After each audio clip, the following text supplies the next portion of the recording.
so I got everything on. I could probably clip those. I got all my control surfaces hooked up, my control horns and everything. They're all pretty much on there. Let's see. And then I got my FreeSky radio, my battery in there. I got it hooked up like that. That's how you do the control line for the rudder. I wish this was longer, like a little bigger, but that's the biggest one I can find right now. It works. I don't imagine this is gonna fly like 3D totally, but this is my first balsa. Got my motor in there, my ESC. Now I just have to adjust my control surfaces. It's recording? Yes. Alright.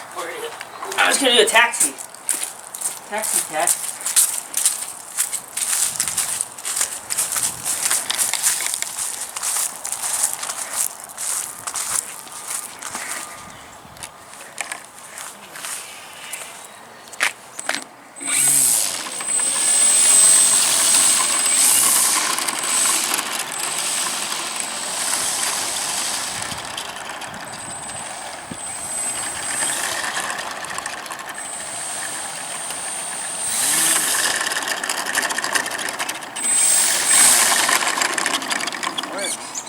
I have two of my servos are out after I got it all put together.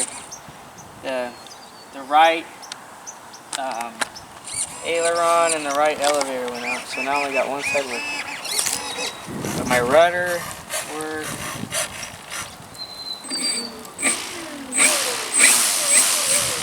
Everything else is working good. That's it for now. Then I gotta replace some servos. Yeah. And cut? Yeah. Okay, I just wanted to show how I got some of the parts on, because this plane from General Hobby did not come with a manual. And I had to figure out stuff by looking at other manuals and try to figure out how exactly it went together. Okay, so I put my motor in. They give you a mount for the motor. And as you can see, I had to match up the holes on the motor mount. And so I had traced it out, the motor mount onto the balsa, and then I had just screwed extra holes in the motor mount to get the motor to align right. You could see the tracing. I traced it out. And then I just drilled holes. See that's the original hole, and then I drilled a hole closer in to get the motor mount on. That's my motor. I lined up where the wood dowels were, and then I just, screwed it in the middle. You can see my markings. That's where the dowel is, and then I just screwed in my little screws to get that on. To get the front cowling on. That's what I had to do. The toughest part for me, I think, on this plane was trying to figure out that whole rudder system, which I've never messed with before, but I looked in several manuals because I got the parts and I got that cable and I didn't know how exactly to hook it up, but I looked at some other extra 330 manuals by other companies, other brands, and it pretty much shows you how to do it. But my wheel pants went on like this. I had put in the bolts. I had put this on first, this thing on, and then I drilled holes. Okay, these are Dubro spring steel axle shafts. These didn't come in the kit, so I had to buy these. See, they're right there. The bolts go through, and you tighten them on this side. I loosened this thing. And I push the wheel over, and I tighten these bolts on, and then I just push the wheel back over that way, and I push this thing back over and I tighten it, and they work like that. These are the cheap servos that I got from eBay, and the K-Power ones, and they put them on. They were working last night, and then all of a sudden they just went out. I had glued these on. I should have used double-sided tape to position them and just drill holes, but I ended up gluing them on and drilling holes to get the control horns on. Why is it blurry?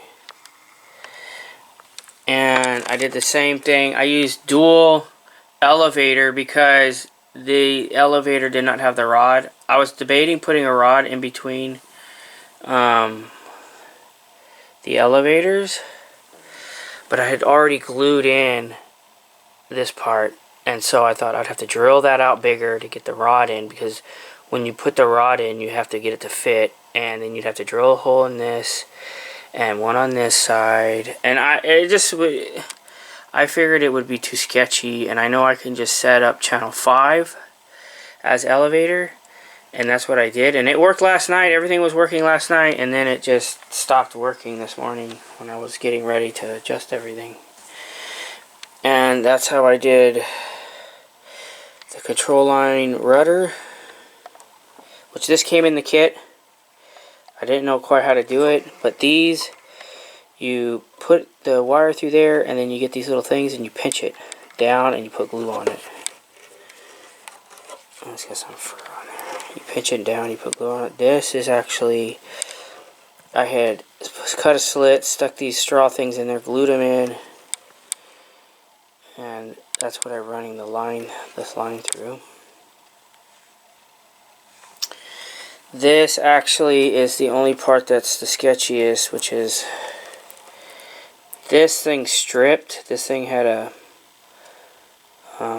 hex nut thing in it, and it stripped, so I stuck this in there, and it doesn't really hold. But I can't take it off, and I can't do anything with it. But I had screwed a hole here. I actually had to cut off my rudder because I glued it on first, and I forgot I had to put this in. But you have to drill a hole in here and stick the rudder wheel in that way, and then glue it, and then screw these on. That's how you do that. This is without a manual. I've never done balsa. I didn't have a manual. I'll try to do the best I can. These are paper hinges. These are plastic, the small plastic hinges. I had to put plastic hinges. I had to drill holes and put plastic hinges on to put that back on. But